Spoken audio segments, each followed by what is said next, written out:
Давайте сделаем такой эффект Figma.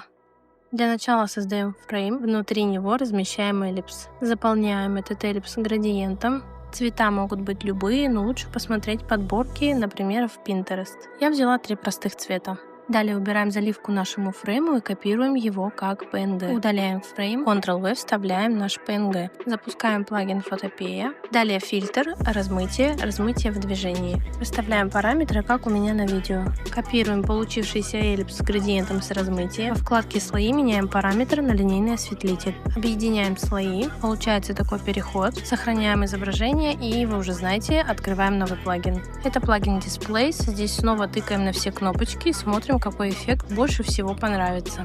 Применяем его на наши эллипсы. Ну а в конце я помещаю это изображение во фрейм с черным цветом, добавляю текст и декоративные элементы. И предлагаю вам тоже пробовать, экспериментировать и подписываться на мой инстаграм.